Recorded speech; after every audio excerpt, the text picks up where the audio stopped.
Ya, kita akan mulai teman-teman. Saya serahkan waktunya kepada Bung Nindyo. Silakan.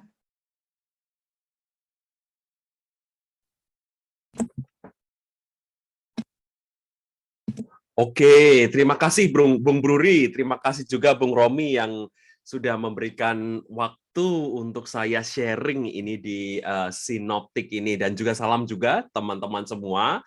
Masih pagi di sini, tetapi kiranya suasana Natal ini juga tetap menggairahkan kita, sehingga nanti percakapan kita supaya tambah hangat, tambah hot, tambah seru begitu. Itu harapan saya. Dan karena itu saya memang sangat berharap saya tidak akan berkepanjangan, tetapi dosa pendeta itu kalau sudah ngomong lupa berhenti. Maka saya coba untuk kasih timer di sini supaya moga-moga saya bisa ngomong 30 menit begitu ya, 30 menitan untuk nanti supaya lebih banyak kita bisa diskusikan materi yang saya persiapkan untuk hari ini, untuk presentasi ini. Dan by the way, kalau teman-teman mau mengaksesnya, itu ada, silahkan saya bagikan secara gratis. Nah, saya mau share screen untuk memandu ini percakapan kita hari ini. Apakah bisa dilihat? Oke, baik. Ups, itu ada apa ini kok? Oh, ini. Oke, nah ini nih. Baik, ini supaya bisa gerak-gerak deh, bagus. Nah, teman-teman, ini kita akan bahas mengenai Dorothy Zolle ini. Cara ngomongnya aja susah ini. Kata yang kedua ini Zolle, gitu, Zolle. Dia orang Jerman tentu saja, dan di sini itu sebenarnya titik dua di sini, jadi Zolle. S-nya itu harus kayak ZZ begitu, tetapi dia pernah ke Amerika dan orang Amerika itu malas belajar bahasa sehingga diganti. Kadang-kadang banyak orang Amerika yang menggantinya menjadi Zelle gitu. Itu karena kemalasannya orang Amerika. So, kita akan bicara ini teman-teman tentang Dorothy Zolle sebagai seorang teolog tentu saja, tetapi kalau teman-teman perhatikan subtitle dari acara ini yaitu Theologian for Skeptics.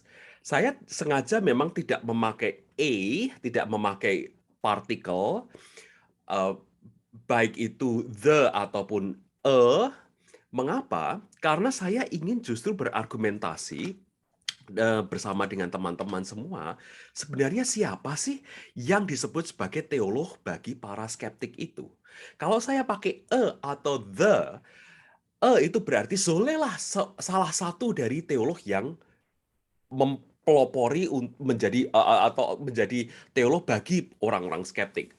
Kalau the berarti Zolle adalah satu-satunya yang menjadi teolog bagi para skeptik.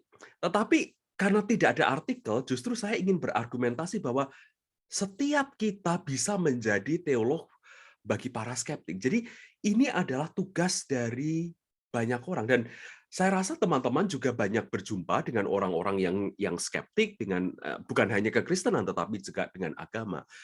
Nah, bagaimana menghadapi mereka? Apakah teman-teman mau berargumentasi, berpolemik, berapologetika, atau kita bisa mendulang dari Zolle dan kontribusi dia apa, dan kemudian kita akan merefleksikan bagi masa kini apa. Nah, lalu teman-teman, ini outline saya tidak akan membaca satu persatu, tetapi paling tidak ini memberi gambaran siapa Zolle, tempat dia, konteks dia, dan warisan dia seperti apa. Nah, saya mulai dari memperlihatkan siapa Dorothy Zolle ini dengan foto-foto ini, teman-teman. Oke, saya ingin melibatkan Anda sekarang deh. Apa yang Anda lihat dari foto-foto ini?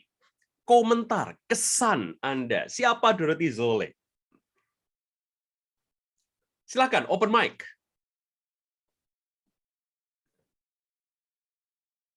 Social justice warrior. Oh, oke. Justice warrior. Bagus, terima kasih.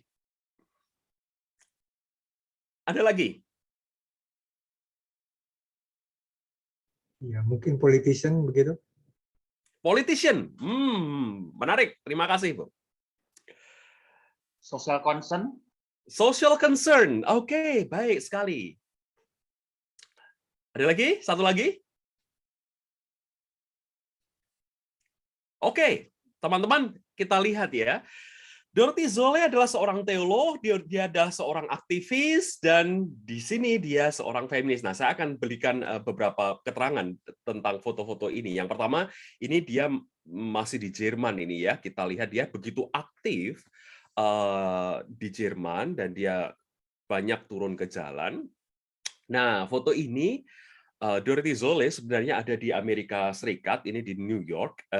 Ini adalah Beverly Wildung Harrison yang mengundang dia untuk hijrah dari Eropa, dari Jerman ke kota New York, ya, ke Union Theological Seminary. Ini orangnya, Beverly Wildung Harrison.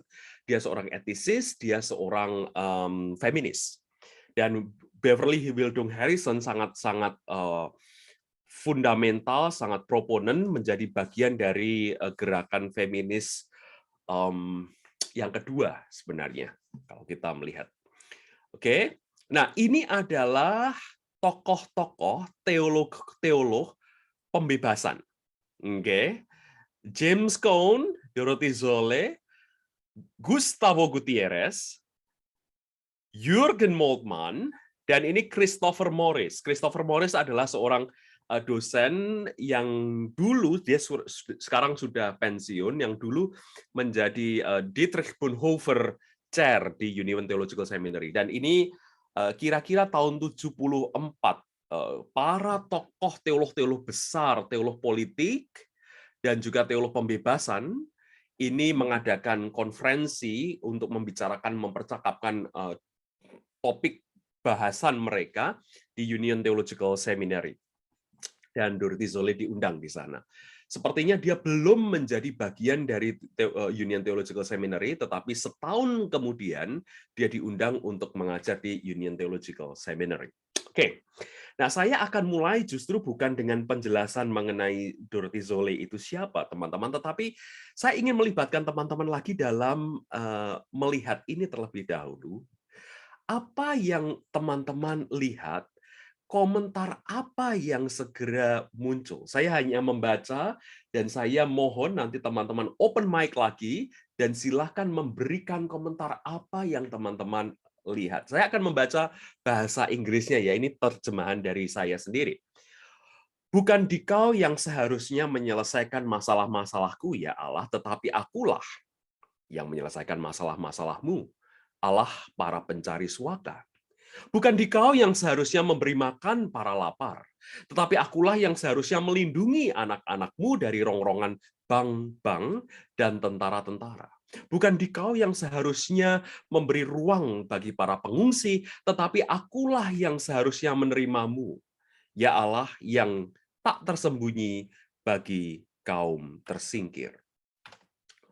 Dikau memimpikanku, ya Allah, untuk berlatih berjalan tegak dan belajar bersimpuh, lebih indah ketimbang adaku kini, lebih bersuka ketimbang ku berani menjadi, lebih bebas ketimbang negeri kami izini.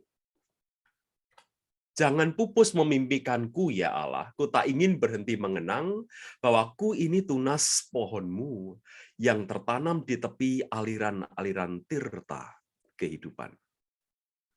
Apa yang teman-teman saksikan, apa yang teman-teman dengar dari sajak ini?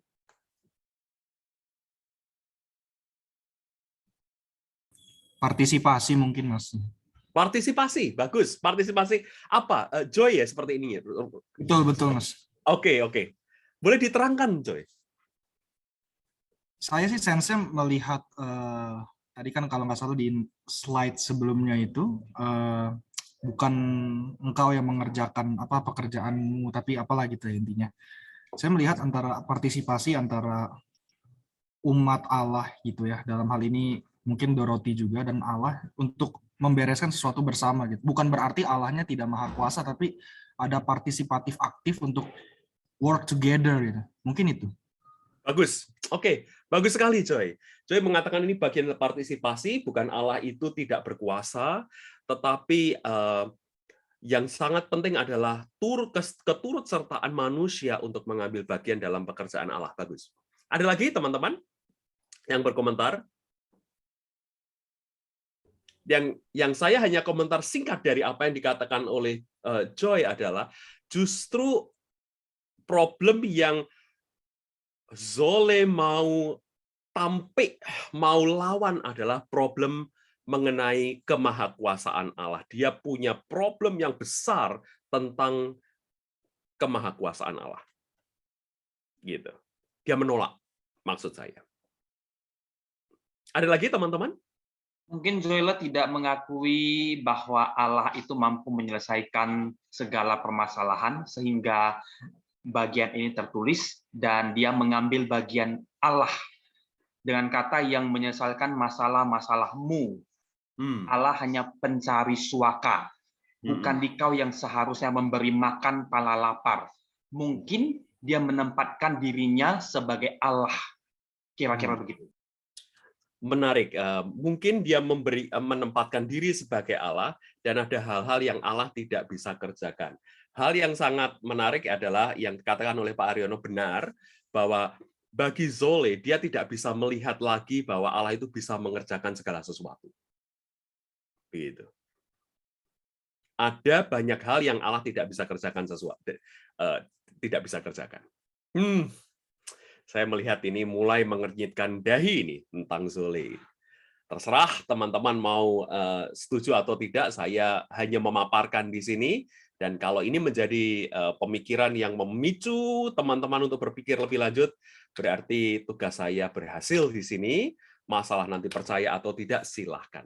So, Dorothy Zole tinggal hidup dalam konteks yang menarik. Dia lahir dan besar di Cologne, dia dilahirkan di dalam konteks Jerman, pasca Perang Dunia Pertama, dan di sekitar Perang Dunia Kedua, dan kemudian dia hijrah ke New York, dan kemudian juga dia kembali ke Jerman tetapi tinggal di Hamburg. Waktu dia di Cologne, teman-teman, dia sangat aktif juga. Sebenarnya dia anak dari profesor political science, dan sejak muda dia punya aktivitas yang besar sekali dan terlibat di dalam gerakan-gerakan sosial begitu, dan juga dia mendirikan sebuah perkumpulan doa night evensong, istilah dia itu, ya kan, yaitu kumpulan doa bersama yang isinya memang doa-doa untuk kondisi politik dunia. Itu sudah sejak dia pertama lakukan di Cologne sampai tahun sekian ini. Nah, kemudian dia hijrah ke New York. Kenapa? Karena dia tidak mendapatkan tenur, dia tidak mendapatkan posisi di Jerman, dan kemudian dia ditawarkan oleh Beverly Wildung Harrison, seperti yang tadi teman-teman sudah lihat, dan dia menjadi Paul Tillich Chair of Theology and Culture di Union Theological Seminary. Dan dia mengampu sebenarnya beberapa tahun saja, tapi Union kemudian meng-hire dia tiap-tiap tahun. Jadi dia bolak-balik dari Jerman ke Amerika Serikat untuk mengajar. Dan setelah itu dia kembali ke Jerman, menjadi dosen tamu di beberapa universitas sampai dia meninggal tahun 2003. Nah, latar belakang dia sendiri, teman-teman, dia dipengaruhi oleh pemikiran-pemikiran klasik, baik itu literatur, musik, kemudian filsafat, dan juga teologi-teologi. Oke, baik, teman-teman bisa melihat di sini, dia sering sekali mengutip Hölderlin sebenarnya. Oke, tapi dia suka juga Anna Maria Rilke. Nah, dia melihat juga dia seorang Lutheran, ingat, dia seorang Lutheran dan dia sangat suka Bach. Salah satu artikel yang awal yang dia buat adalah dia merefleksikan bagaimana musik klasik bisa dipakai oleh dua komunitas sekaligus. Yang satu itu komunitas orang-orang tertindas, bahwa nyanyian seperti Bach itu bisa menggelorakan semangat kaum tertindas untuk memberikan pengharapan yang baru. Tetapi di sisi yang lain, pada waktu orang-orang yang berkuasa itu melakukan tindakan-tindakan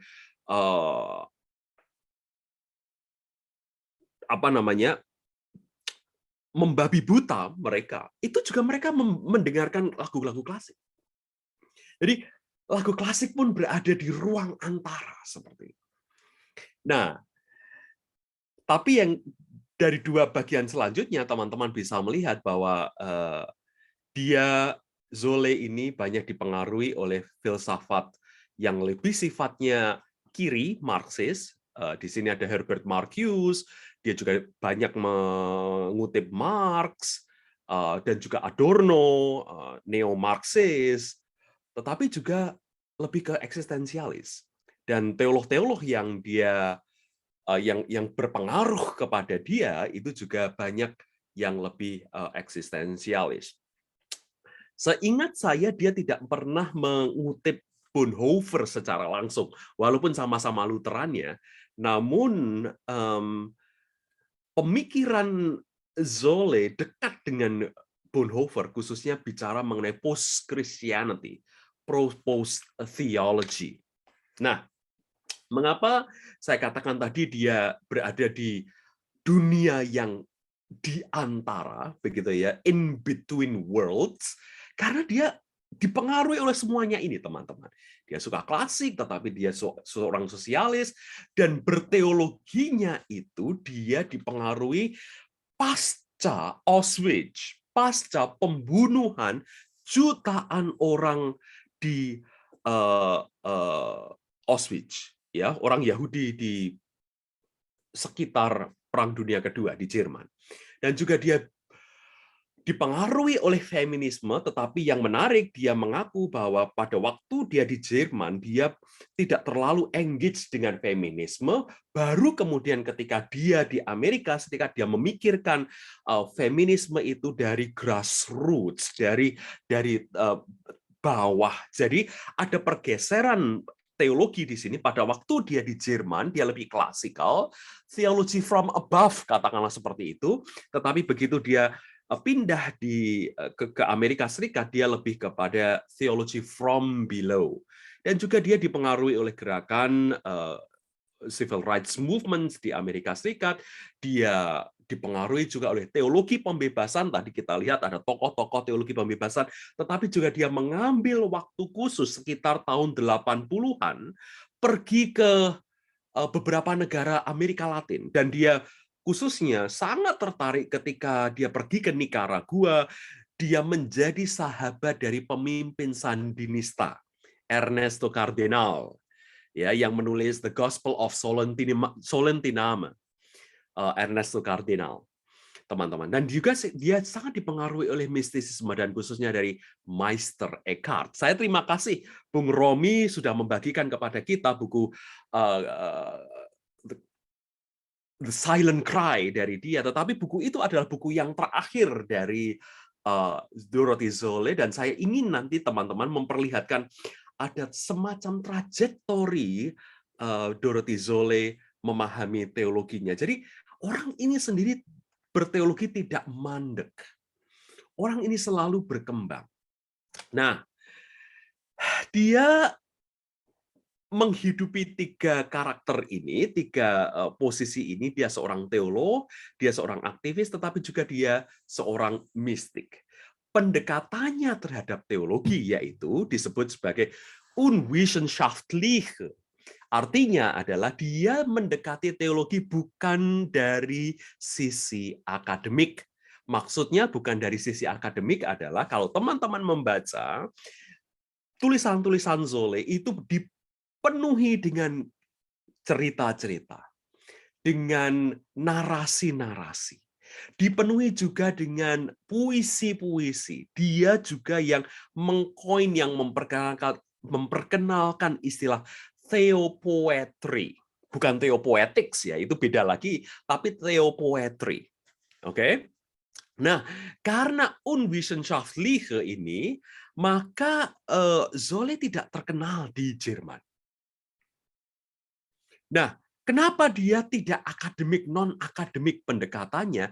Karena itu karena dia ingin kontra dengan status quo akademik khususnya di Eropa dan di Jerman, teman-teman. Nah, dia mau meretas dikotomi antara yang scientific, yang sifatnya lebih konservatif, dan dia tidak takut untuk berteologi secara konstruktif, secara inovatif, gitu. Dan pendekatannya dia lebih kepada praktikal. Dia lebih kepada politikal, dan dia adalah salah satu teolog yang disebut sebagai political theologians. Ada 3 orang yang disebut sebagai political theologians, yaitu Johann Baptist Metz, dia seorang awam dan dia awam Katolik. Yang kedua Jürgen Moltmann, dia seorang reformed dari Jerman, sampai sekarang masih hidup, walaupun dia lahir di tahun yang sama dengan Dorothee Zolle, tahun 29. Dan Dorothee Zolle. Jadi, 3-tiganya ini disebut sebagai political theologians. Mengapa political theologians? Nah, political theology itu sendiri berkembang pasca Auschwitz. Pasca pembantaian jutaan orang Yahudi oleh Nazi Hitler. Dalam perkembangan selanjutnya, teman-teman, Dorothee Zolle tidak mau disebut sebagai political theologian. Dia lebih senang disebut sebagai liberation theologians. Nah, khususnya sekali lagi ketika dia hijrah ke Amerika Serikat dan melihat teologi secara berbeda dan mendekati teologi dari sisi grassroots juga. Nah, by the way, pada waktu dia berada di Amerika Serikat, berada di New York, dia tinggal di Harlem, tidak jauh dari tempat saya ini tinggal, dan dia bergereja di Harlem Tengah, teman-teman. Gerejanya masih ada sampai sekarang, gereja yang historic Black Church, dan kalau jalan kaki hanya 16 menit dari tempat saya sekarang ini tinggal. Oke. Nah, kembali lagi kepada teologinya Dorothee Zolle sekarang. Saya ingin memberikan trajektori Dorothee Zolle. Sekali lagi, dia adalah political theologian dan dia mendekati teologi bukan dari sisi akademik. Nah, dia sangat dipengaruhi oleh satu sisi gerakan Death of God Theology di tahun 60-an. Kalau teman-teman nanti Google, majalah Time pada bulan April 1966 itu membuat sebuah edisi khusus dan judulnya itu provokatif sekali, hitam bagian covernya dan tulisannya merah, Is God Dead? Begitu, tahun 66. Nah, gerakan ini yang juga membuat Zolle menerbitkan buku yang pertama ini. Tetapi kenapa dia bergulat dengan Death of God Theology? Bukan semata-mata ini karena Hegel, filsafat Hegel, yang juga memperkenalkan bahwa Allah itu mati bagi Hegel, dan bukan hanya Nietzsche sebagai pelopor, tapi sudah ada di Hegel sebenarnya. Dan Martin Luther sebenarnya juga tidak ragu-ragu untuk mengatakan bahwa Allah itu mati, teman-teman. Nah, tetapi di sini di buku ini dia memproblematisasikan mengenai gagasan Allah yang superpower. Apakah Allah itu superpower? Dan di sini dia kontra sekali dengan pemahaman doktrin substitusi, doktrin yang dia warisi dari teologi Lutheran, teologi Protestan, tempat dia bernaung. Oke, dan dia melihat, dia sangat dipengaruhi oleh penulis-penulis pada pasca Auschwitz pada waktu itu yang misalnya kalau kita akrab dengan Elie Wiesel, Das Nacht itu, Die Nacht gitu ya, malam itu. Night dari Elie Wiesel. Wiesel misalnya dalam sebuah potret di bukunya itu mengatakan bahwa ada seorang anak yang digantung, dan orang-orang pada waktu itu yang melihat anak yang digantung itu pada menjerit, pada melihat kengerian itu, dan ada seorang yang bertanya, "Di mana Allah?" Lalu ada suara yang berkata, "Allah tidak ada di mana-mana, Allah tergantung di tiang gantungan itu, tergantung bersama si anak yang sekarat di tiang gantungan itu." Di situ kemudian Dorothy Zolé merefleksikan, dan dia punya kesulitan yang luar biasa mengenai Allah. Kalau Allah itu superpower, kalau Sang Bapa itu superpower, maka dia adalah Allah yang tega. Dalam bahasanya Rita Nakashima Brock, itu Allah yang abusif. Oke.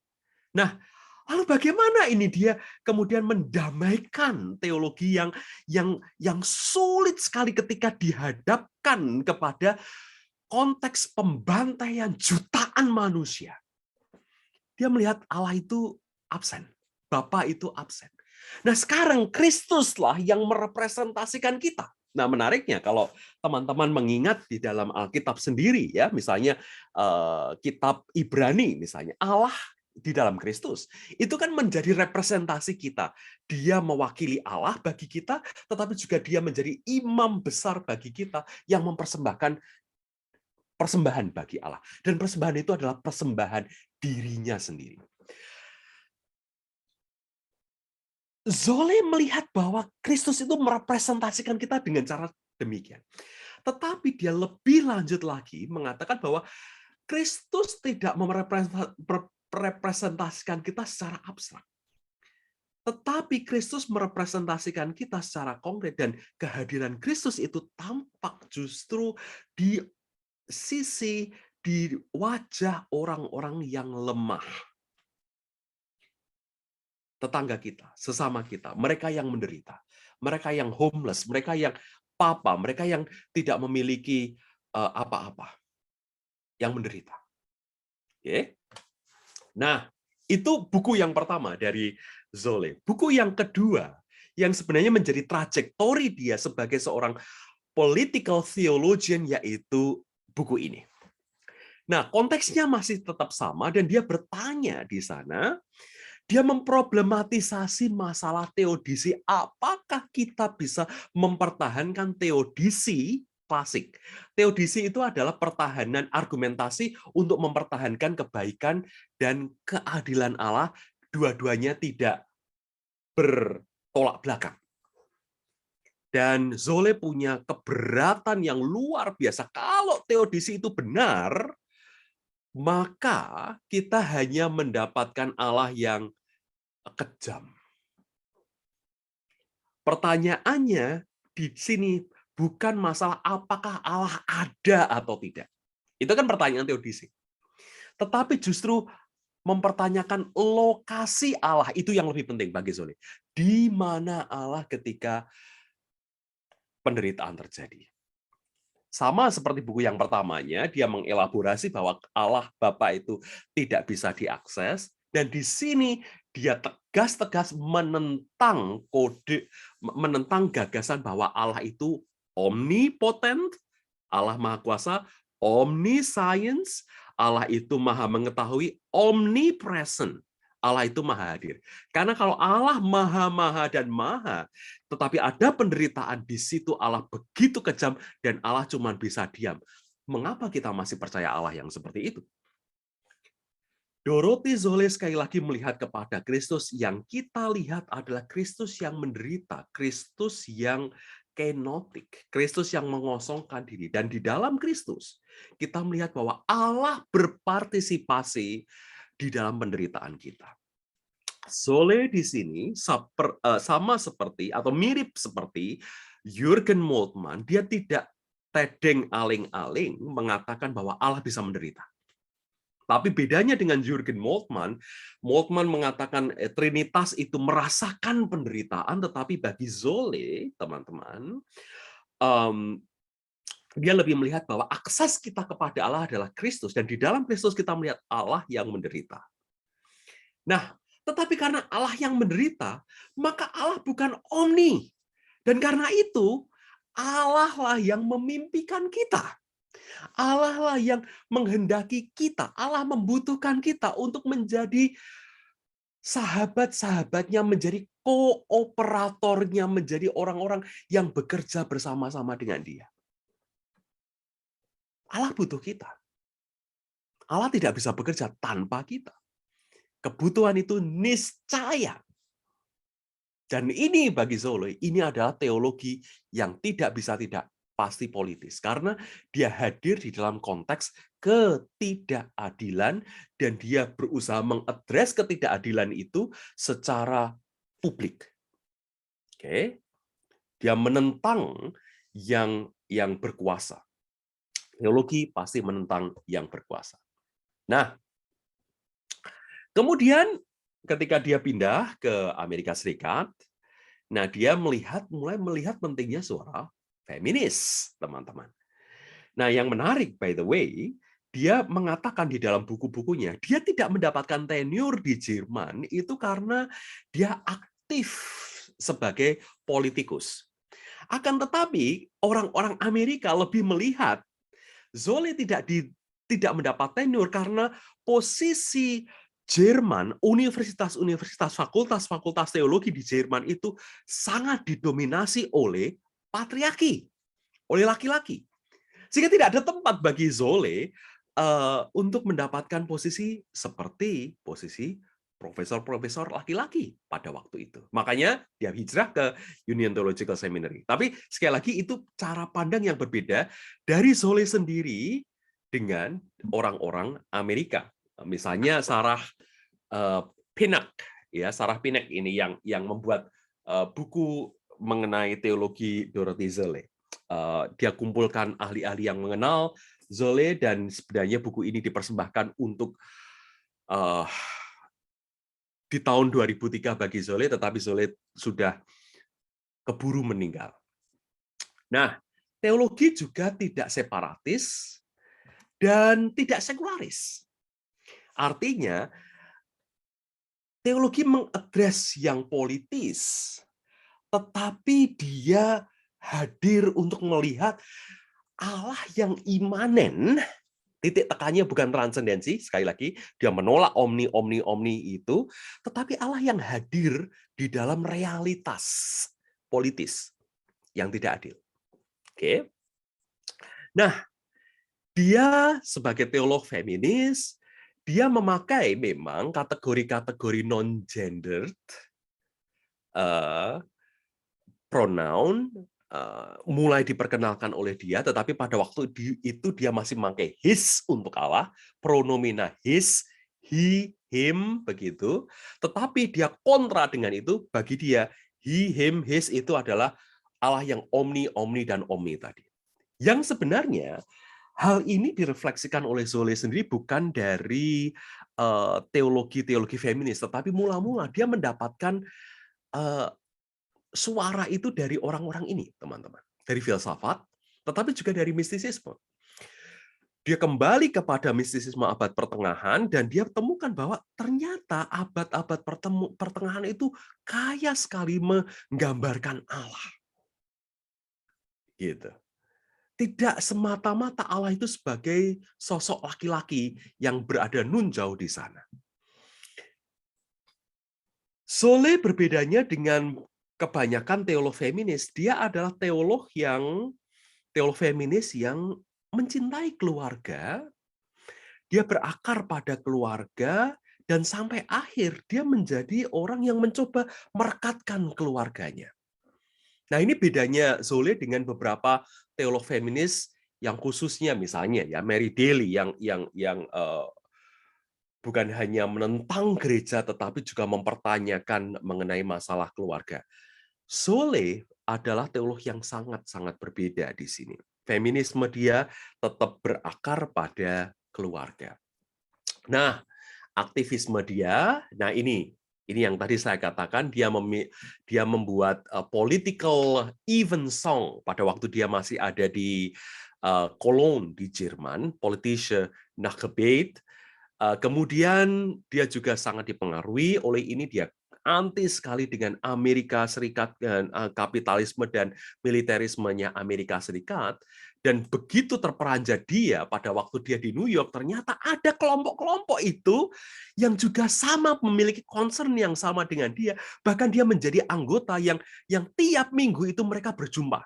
Itu di kota New York. Nah, sampai sekarang sebenarnya masih ada kelompok-kelompok yang seperti itu di kota ini. Jadi dia melihat ada ambiguitas di kota New York bahwa di tengah-tengah kapitalisme dan militerisme itu ada orang-orang yang anti dan mereka secara sadar menentang dua hal ini. Dan dia juga menentang kebijakan Amerika Serikat terhadap Perang Vietnam. Ya, khususnya pergi ke Amerika Serikat pasca Perang Vietnam, dan dia ikut dalam protes-protes Perang Vietnam. By the way, saya tinggal dengan seorang Indonesia, tapi dia sudah menjadi warga negara Amerika Serikat 2 tahun yang lalu, selama 2 tahun, dan saya baru pindah ke tempat yang lain, itu September yang lalu. Nah, teman-teman, host parent saya yang punya rumah sebelum saya tinggal di tempat yang sekarang ini, yaitu teman baiknya Soleh. Walaupun dia orang Indonesia, dan mereka sama-sama aktif dalam protes Perang Vietnam, protes juga untuk civil rights movement. Oke. Nah, jadi perhatikan ini, Zole ini adalah seorang yang sangat-sangat berani untuk tampil dan turun ke jalan. Beverly Wildung Harrison, Carter Hayward adalah tokoh-tokoh feminis. Beverly Harrison feminis dan Carter Hayward adalah salah satu teolog queer yang awal. Ya, New York membuat Zole punya perspektif yang berbeda terhadap teologi, dan teologi harus diawali dengan kenyataan, rooted dalam reality. Dan sejak saat itu dia maunya disebut sebagai liberation theologian. Nah, khususnya juga pada waktu tahun 80-an dia pergi ke Amerika Latin dan dia berkenalan dengan orang-orang tokoh-tokoh Amerika Latin. Dan dia melihat bahwa solidaritas itu kata kunci yang harus ada di dalam teologi Kristen, dan karena itu tadi ya, Dream of Me God itu misalnya, itu adalah salah satu wujud pernyataan bahwa bukan hanya Allah bersolidaritas dengan kita, tetapi kita juga harus bersolidaritas dengan Allah. Bahaya ini ya, bahaya ini. Dan aktivisme dia juga ditampakkan, dia aktif di World Council of Churches. Dia seorang teolog ekumenis juga. Nah, sekarang masuk kepada mistisismenya dia, teman-teman. Nah, bicara mengenai mistisisme Zole, itu paling tidak dia melihat ada 5 tempat kalau kita itu mau merenungkan mengenai mistisisme. Ya, alam, erotisisme, karena biasanya mistisisme itu tidak bisa dipisahkan dari yang erotik. Nah, erotik ini nggak bicara mengenai seksual melulu ya, kemana-mana kemudian arouse kita, bukan seperti itu. Tapi ada gairah yang melahirkan cinta yang sangat dalam, yang menarik kita untuk mencintai dengan begitu mendalam, itu yang disebut sebagai erotisisme ya. Kemudian penderitaan juga menjadi situs dari mistisisme. Komunitas. Zole bukan pendeta yang tertapis. Tapi banyak kali memang dia diundang di gereja-gereja di Amerika Serikat dan khususnya di New York. Dan setelah dia kembali ke Jerman, dia juga banyak berkhotbah di Jerman. Dan dia membuat retreat yang sifatnya lebih kepada spiritualitas. Dan situs yang kelima untuk mistisisme yaitu sukacita. Oke, jadi ini teman-teman, kalau kita bicara mengenai mistisismenya Dorothy Zole itu berorientasi pada kelima ini. Nah, apa itu mistisisme bagi Dorothy Zole. Ada dua tegangan. Yang tegangan pertama adalah kita yang merindu akan Allah. Mistisisme itu kerinduan manusia untuk bersatu dengan yang Allah. Tapi Dorothy Zole juga sangat berani melihat sisi yang berbeda. Allah juga membutuhkan kita. Dan Dorothy Zole tidak sendiri di sini. Kalau teman-teman melihat nanti YouTube membuka misalnya siapa itu Desmond Tutu, ya, ada salah satu pidatonya itu di Gonzaga University kalau nggak salah pada waktu commencement. Desmond Tutu juga menegaskan hal ini. Allah membutuhkan kita. Allah membutuhkan kita. Maukah engkau membantu Allah? Maukah engkau membantu Allah? Nah, Desmond Tutu mengatakan itu juga, teman-teman. Nah, jadi ternyata menarik ya, ini buat para mistikus, mereka tidak ragu untuk mengatakan bukan hanya kita yang membutuhkan Allah, tetapi Allah lah yang Allah juga membutuhkan kita. Ada sinergi di sana. Dan di sini justru rahasia mistisisme adalah bukan hanya kita menjadi hamba Allah, kita jadi sahabatnya Allah. Dan sebagai sahabat, tidak ragu-ragu juga untuk mengatakan bahwa Allah membutuhkan kita. Oke. Nanti ya kita bisa diskusikan lebih lanjut ini bagaimana ini. Anda setuju tidak setuju? Silakan. Nah, teman-teman, selanjutnya ini ya. Erotisisme, ini yang saya sebutkan. Walaupun ini bicara mengenai seksualitas, tetapi tidak melulu harus dikatakan ini hubungan seksual. Tetapi sebuah pengalaman keluar dari diri, ekstatik begitu. Sebenarnya bahasa yang seperti ini dapat juga ditemukan di teolog seperti Paul Tillich.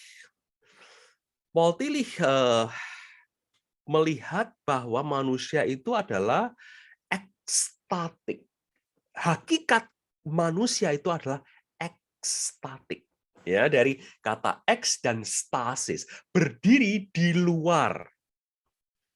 Nah, jadi buat teolog-teolog seperti ini, teman-teman, pertanyaan apakah Allah ada, does God exist, itu nggak relevan, dan itu pertanyaan keliru.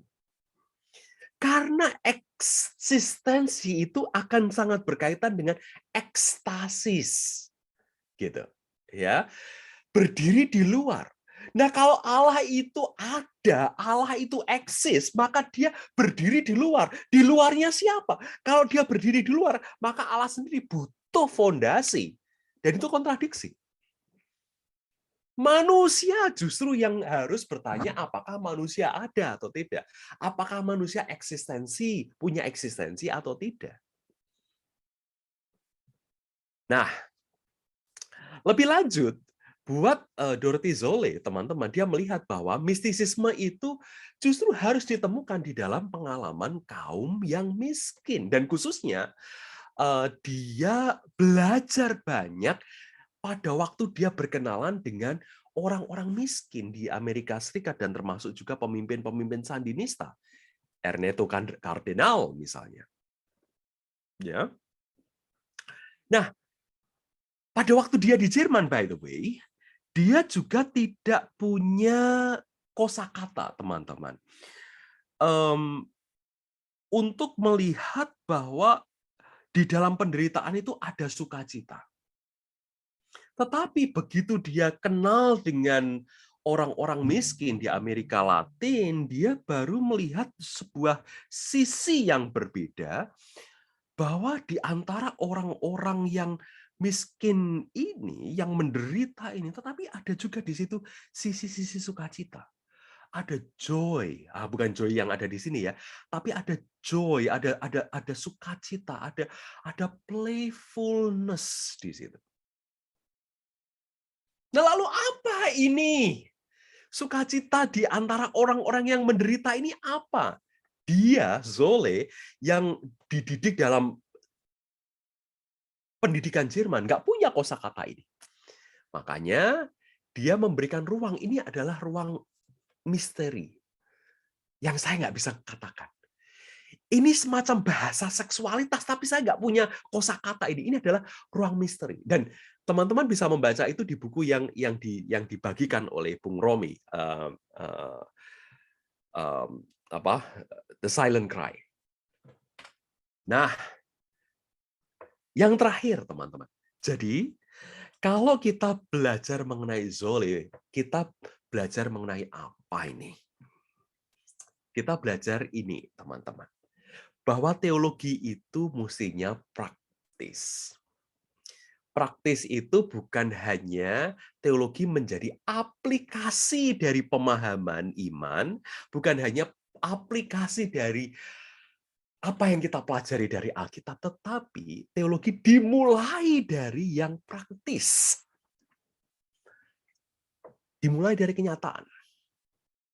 Dan justru di sini teologi yang praktis itu mendobrak status quo. Termasuk cara berteologi Dorothy Zolle, yang dia mau memasukkan narasi-narasi mereka yang tidak berkelas, mereka yang tidak punya, mereka yang papa. Dorothy Zolle juga memasukkan puisi-puisinya. Tapi risikonya memang Dorothy Zolle dianggap tidak akademik. Nah, ini ketegangan ini.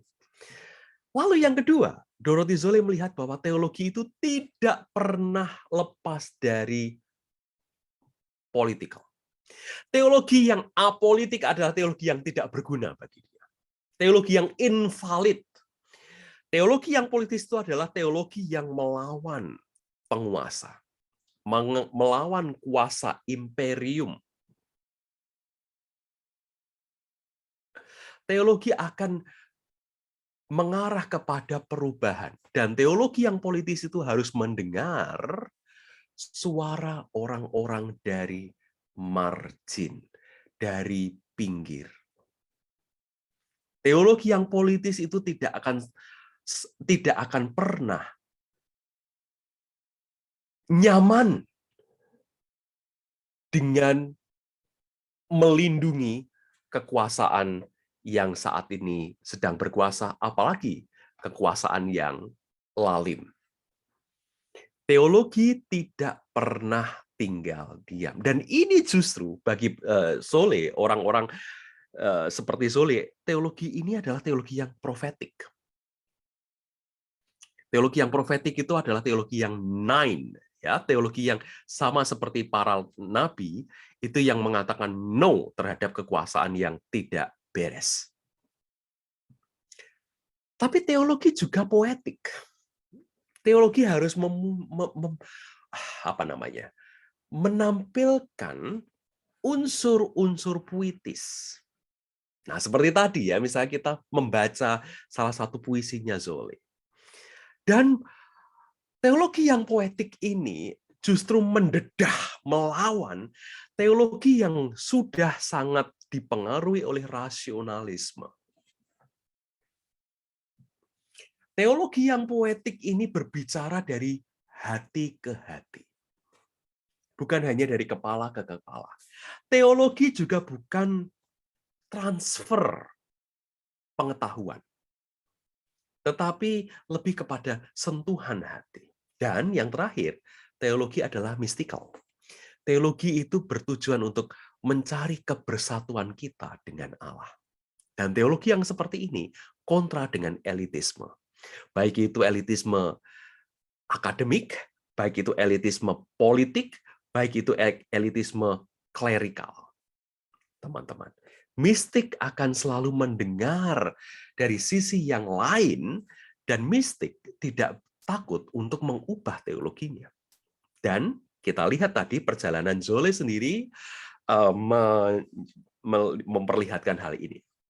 Nah, jadi tadi saya sebut bahwa Dorothy Zolle adalah seorang yang lebih suka disebut sebagai teolog pembebasan ketimbang teolog politik.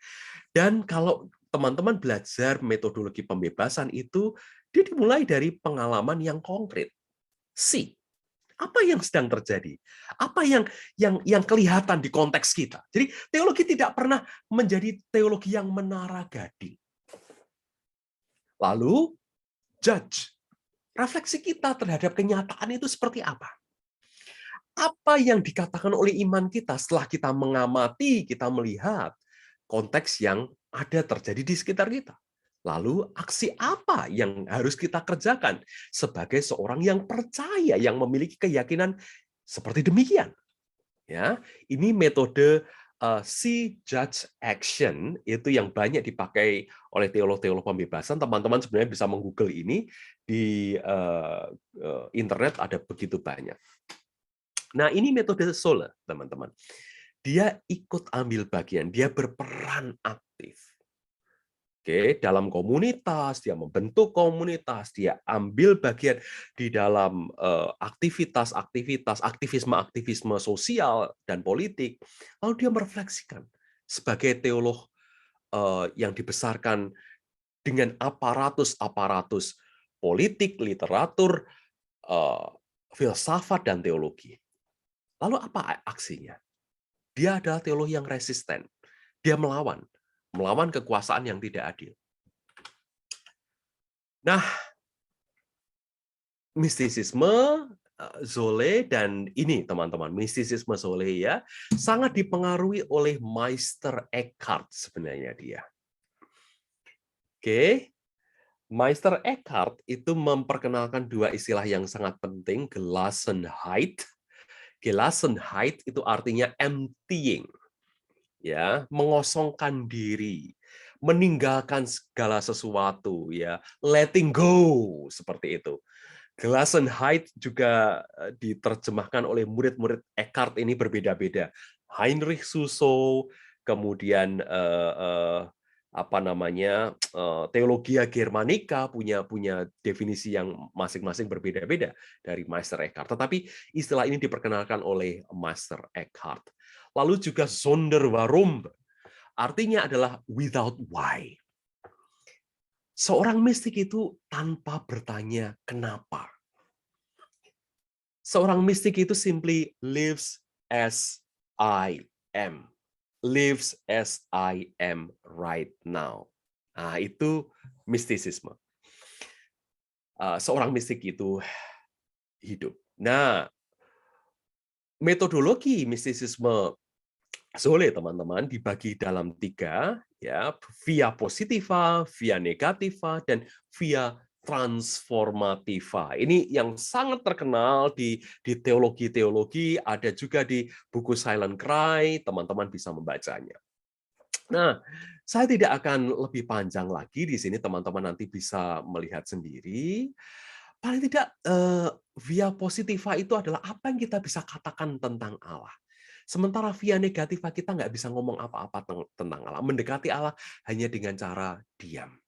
Ya, tetapi seorang mistikus yang sejati akan sangat sensitif dengan ketidakadilan. Dan dia akan berusaha untuk membuat perubahan. Seorang mistik yang sejati, dia memiliki compassion yang besar, dan dia bertujuan untuk berjuang bagi keadilan. Oke. Nah, terakhir, teman-teman. Saya mau menutup dengan ini. Ini adalah cuplikan, nukilan dari puisi yang terbit dalam buku Against the Wind, buku memoir dia, dan ini adalah puisi yang dia bacakan tepat di malam sebelum Zolle meninggal. Dia meninggal karena serangan jantung, tetapi dalam rasa sakitnya itu dia membacakan puisi yang pernah diterbitkan kepada cucu-cucunya. Dan cucu-cucunya ada yang tidak Kristen lagi, teman-teman. Ya. Tapi Zolle mengasihi cucu-cucunya, cucu-cucunya juga mengasihi Zolle, dan saya nukil beberapa hal ini. Saya bacakan di sini bahasa Indonesia ya, ini saya terjemahan saya. Sukacita sejati, sukacita kehidupan. Kegembiraan oleh karena hidup bukanlah sukacita yang tumbuh karena ada stroberi, karena sekolah diliburkan, atau seorang tamu penting sudah tiba.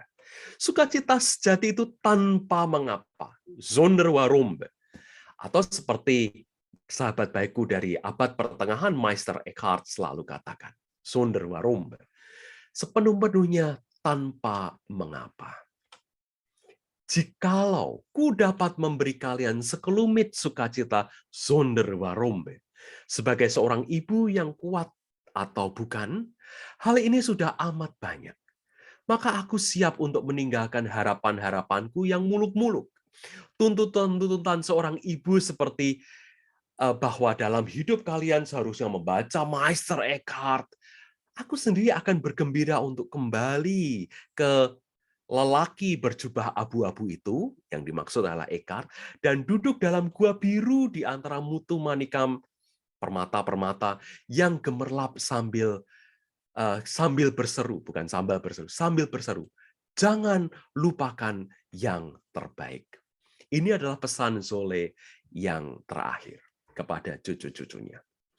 Oke, teman-teman, sebagai refleksi, ini yang saya juga ingin ajak kita untuk memikirkannya. Siapa yang skeptis di konteks teman-teman sekarang ini ada? Dan yang kedua, akankah mereka yang skeptis ini statis jumlahnya atau bertambah banyak? Atau makin sedikit di masa depan? Menurut teman-teman bagaimana? Bagaimana respons Anda sebagai seorang Kristen? Dan yang selanjutnya, bagaimana Anda menjadi teolog bagi kaum skeptis di sekitar Anda. Beberapa buku yang saya bisa sharingkan bagi Anda, silahkan membaca buku ini. Ini cukup representatif untuk melihat perjalanan Zolle dari waktu ke waktu. Demikian Bung Bruri, saya kembalikan. Baik, terima kasih Bung Nindyo. Luar biasa, sangat mencerahkan ya, dan mungkin sebagian provokatif ya, kecuali terutama pada saat bilang bahaya itu tadi, itu nadanya luar biasa. Nah, teman-teman, saya pikir kita bisa langsung saja, seperti saya katakan, forum ini terbuka untuk kita mungkin bisa pertanyaan, bisa pengalaman, bisa apapun yang disampaikan oleh Bung Nindyo. Terutama terakhir itu kan ada beberapa poin diskusi yang bisa kita inikan. Bagi teman-teman yang ingin menyampaikan sesuatu bisa langsung raise hand, saya akan coba pandu. Oh, oke, ada satu, mungkin satu lagi. Oh, ada dua. Oke, kita mulai dari Pak Ido dulu ya. Betul ya Bapak, atau iya Bapak, silahkan. Selamat malam Pak. Selamat pagi Pak Nindyo ya. Ini mau malam Pak Ido. Ya, mau tanya nih Pak, teolog Ibu Zolle ini ya, ini pertanyaan saya, ada di Alkitab itu kan ketika darah Abel itu berteriak di hadapan Allah, dan itu kemudian Allah menyatakan bahwa itu kan akan diperhitungkan. Nah, bagi Ibu ini, apakah ini memang Allah sendiri yang menyatakannya atau bukan? Jadi ada penulis lain yang menulis itu untuk kepentingan penyampaian pesan tertentu begitu. Katakanlah itu keadilan begitu ya Pak ya. Itu satu. Terus yang kedua, pertanyaan saya Pak, bagaimana dengan kalau di Perjanjian Lama itu kan kalau umat Israel itu melakukan yang jahat di mata Tuhan, maka mereka memang menuai hukuman. Jadi seolah-olah cyclical begitu. Jadi kalau mereka berbuat lagi, dihukum lagi. Kalau mereka taat, diberkati begitu. Nah, ini pandangan Ibu Zolle ini bagaimana kalau dengan yang seperti ini? Apakah pola siklikal ini tidak ada begitu, atau ada tapi seperti apa kan saya kurang tahu juga itu Pak. Ya, itu aja Pak Nindyo, silakan. Baik, pertanyaan yang sangat-sangat bagus. Terima kasih Pak Ido. Yang pertama, tentang masalah Kain yang membunuh Habil, kemudian Allah berkata bahwa darah adikmu berseru-seru padaku. Nah, para teolog politis dan teolog pembebasan itu memang membaca ini sebagai suara para korban. Nah, lepas dari apakah ini suaranya Allah atau tidak, itu kajian biblika, Pak, begitu kan? Tapi para teolog konstruktif, para teolog sistematika ini lebih kepada ini kita punya teks, dan ini teks yang hidup dan dihidupi oleh para orang-orang yang percaya, dan di situ kita bergulat dan bergaul dengan teks ini, apa teks ini katakan untuk kita kerjakan, begitu. Nah, jadi para teolog pembebasan itu membaca dari sisi ini suara korban yang berseru dan suara korban yang dibantai, yang dibunuh itu tidak tinggal diam. Nah, saya lupa apakah Zolle mengutip kisah pembunuhan Habil ini dan apakah dia mengelaborasi kata-kata ini. Namun, kecurigaan saya adalah begini, Pak. James Cone, teolog pembebasan kulit hitam yang puluhan tahun mengajar di Union Theological Seminary, di bukunya The Cross and the Lynching Tree itu mengutip kisah ini. Kemudian juga di memoir James Cone, bukunya yang terakhir, dia juga mengutip kembali bagaimana suara Habil yang berseru-seru itu, darah Habil yang berseru kepada Allah itu merepresentasikan suara kaum tertindas orang-orang Afrika, Amerika yang dibantai, yang ditindas oleh kuasa-kuasa orang-orang kulit putih, white supremacy di situ. Karena James Cone mengajar di Union Theological Seminary, sangat mungkin Zolle dan Cone punya diskusi seputar teks ini. Tapi sekali lagi, siapa dahulu saya tidak tahu, saya lupa. Sekali lagi harus saya kembali lagi cek apakah Suffering itu mengutip kata-kata yang seperti itu. Kecurigaan saya ada pastinya. Begitu. Jadi, tapi baik Zolle maupun James Cone itu punya diskusi yang baik di sana. Yang kedua, bagaimana Zolle melihat masalah penghukuman yang seperti siklikal tadi, orang-orang Israel yang tidak setia kemudian dihukum oleh Allah. Bagi Zolle dan bagi teolog-teolog pembebasan, teolog-teolog politik, yang disebut dosa itu tidak pernah, atau lebih baik mereka itu memberikan wanti-wanti, memberikan kewaspadaan terhadap dosa yang sifatnya personal, dosa yang sifatnya individual. Dosa itu adalah struktural, begitu. Nah, karena itu dosa orang Israel itu adalah dosa struktural juga. Begitu kan? Mereka sudah menjauh dari Allah, dan itu berarti mereka menjauh dari sumber kehidupan. Teolog pembebasan sangat suka dengan gagasan Allah adalah Allah yang membela hidup. Pak, God is the lover of life. Allah itu adalah yang membela kehidupan. Gustavo Gutierrez menulis satu buku judulnya A God of Life. Begitu ya, Allah kehidupan. Nah, dosa, dan kenapa sampai umat Allah itu dihukum oleh Allah, pada hakikatnya mereka justru ikut-ikutan menindas.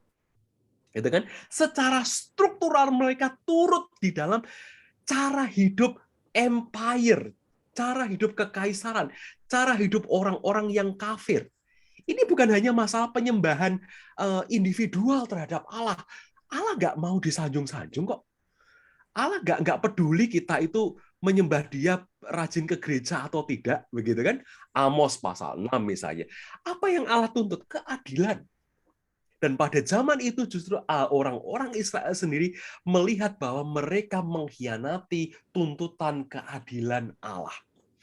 Ketika Allah mengatakan di dalam perjanjian lama ya mengenai kebenaran, apa kebenaran di situ? Kebenaran tidak lain dan tidak bukan adalah masalah Allah yang mencintai keadilan, gitu ya kan? Kebenaran dan tidak pernah mungkin dipisahkan dari keadilan. Problemnya adalah orang Israel berkhianat terhadap itu, makanya dihukum. Nah, itu yang dibaca oleh teolog-teolog pembebasan, Pak Ido, begitu ya kan? Jadi itulah sebabnya. Ya, jadi bagi teolog pembebasan nggak apa-apa, nggak masalah. Umat Allah sendiri dihukum, ya itu justru menunjukkan mereka sendiri tidak setia kepada Allah yang mengasihi kehidupan itu. Demikian jawaban saya, Pak Ido. Ya, makasih Pak. Bung Bruri. Ya, terima kasih Bung Nindyo, Pak Ido. Tadi saya melihat Bung Jonathan ya, ada saudara Jonathan raise hand. Apakah jadi Ya, memberikan betul. komentar? Ya. Ya, silakan. Once again, makasih untuk Mas Nindyo ya untuk presentasinya yang sangat merangsang saya gitu untuk memikirkan akan hal ini.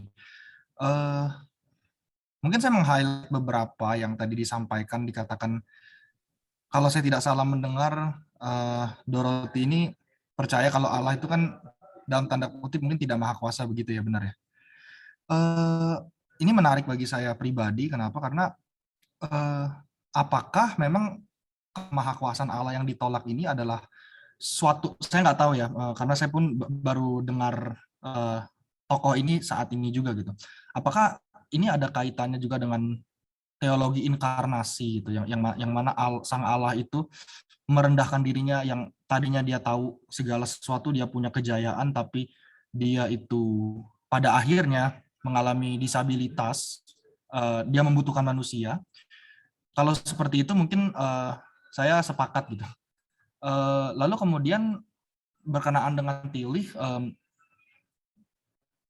Mas Nindyo juga merekomend saya gitu untuk membaca Tillich yang khususnya sistematik yang A Bridge in One Volume itu, dan kalau saya nggak salah memang dia juga menyinggung akan hal ini. Namun saya melihat juga di pembahasan dia di bab-bab awal, dia juga menekankan transendensi Allah. Ini perbaiki kalau saya salah ya. Itu. Lalu terakhir berkaitan dengan tadi pertanyaan Pak Ido, mungkin kalau misalnya dikatakan Allah itu apa ya, kalau nggak salah ingin mungkin membebaskan gitu ya umatnya ya. Bukankah pembebasan itu perlu suatu kuasa untuk melakukan yang namanya pembebasan itu? Thank you, Mas Nindyo. Wow, baik. Ini pertanyaan-pertanyaan juga yang super bagus. Terima kasih, Joy, sudah menanyakan ini. Ingatkan saya kalau saya lupa ya. Ini soalnya ini pertanyaanmu banyak sekali unsurnya dan ini bagus begitu ya kan. Yang pertama mengenai masalah kemahakuasaan Allah yang ditolak oleh Zoley. Jadi sekali lagi, Zoley memang menolak omni dan omni itu. Jadi di sisi yang lain, Zoley lebih mengutamakan Allah yang imanen, Allah yang hadir, Allah yang beserta dengan kita. Untuk memberikan backup teman-teman semua di dalam diskusi teologi proper, teologi tentang kealahan, itu paling tidak di sini ada dua stream, ya, dua stream. Satu stream apakah Allah bisa menderita atau tidak, ya kan? Yang stream yang lain adalah Allah tidak bisa menderita. Wah, itu yang terus-menerus sekarang ini sampai sekarang itu dipercakapkan. Gitu. Walaupun spektrumnya tidak hanya dua itu ya, tetapi ini paling tidak gambaran besar yang kita bisa kerjakan, yang bisa kita lihat sejak dari gereja perdana. Begitu. Origenes itu juga seorang yang cenderungnya kepada patripasianisme. Ya, Allah bisa menderita. Sementara ada teologi yang lain yang menolak itu. Di era teologi modern misalnya, Karl Barth menolak gagasan bahwa Allah itu bisa menderita. Tapi Moltmann membalik apa yang dikatakan Barth, tidak, Allah bisa menderita. Begitu ya. Jadi posisi-posisi yang berbeda dari teologi dari yang klasik maupun yang sekarang ini ada. Johann Baptist Metz tadi saya sebutkan, walaupun dia seorang political theologian, tetapi Johann Baptist Metz juga tidak melihat kita harus mengatakan Allah menderita. Begitu. Kita tidak sampai ke sana. Kita tidak boleh sampai ke sana. Dia seorang Katolik. Ya. Dia mewanti-wanti. Kita nggak harus untuk mengatakan bahwa Allah itu turut menderita bersama kita. Dengan kata lain bahwa kita mengesensialisasi Allah, kok kita itu tahu bahwa Allah itu turut menderita bersama kita. Gitu. Nah, di sini juga poin yang tadi juga sudah di-point out oleh Joy, betul penting sekali untuk para teolog itu juga judicious. Ada teolog yang memang mengargue bahwa partisipasi Allah di dalam penderitaan kita itu menolong, khususnya mereka yang menderita untuk mendapatkan comfort dari sisi yang dekat, bahwa Allah demikian dekatnya sampai kedekatan itu di level Allah bisa turut menderita bersama dengan kita. Tapi ada teolog-teolog yang mengatakan kita nggak harus ke sana, ya, Barth, Johann Baptist Metz seperti tadi. Karena tadi bagaimana kita bisa melihat Allah yang membantu menolong kita, begitu ya. Kalau dia tidak mampu, kalau dia tidak bisa melakukan apa-apa, tidak bisa membantu manusia, di mana kredibilitas Allah di sana, gitu. Nah, mana yang benar, mana yang tidak benar? Saya melemparkan itu untuk teman-teman pikirkan secara lebih serius. Saya tidak dalam kapasitas untuk memberikan ini yang benar, ini yang tidak benar, karena jujur saja saya benci dengan posisi ini yang harus teman-teman kerjakan, ini yang benar, ini seolah-olah ini jadinya seminar apologetika begitu ya kan, seminar polemik. Tetapi ada dua stream yang seperti ini. Dan masing-masing punya argumentasinya yang valid. Dorothy Solé dalam hal ini punya keunikan yang pertama, dia kontra juga dengan Moltmann. Seperti tadi yang saya katakan, dia tidak melihat bahwa ketiga-tiga dari pribadi di dalam Allah Trinitas itu menderita. Bagi Moltmann, Allah Bapa juga menderita. Allah Bapa turut menderita. Allah Bapa berpatos bersama orang-orang menderita. Dengan cara apa? Dengan cara dia merasakan kehilangan anaknya. Kehilangan Kristus yang mati di kayu salib. Sang putra, anaknya, itu kehilangan nyawanya. Nah, kehilangan Bapa dan kehilangan sang anak itu sama. Nah, itu kata Moltmann. Dari keterhilangan dua pribadi ini, lalu mengalirlah Roh Kudus.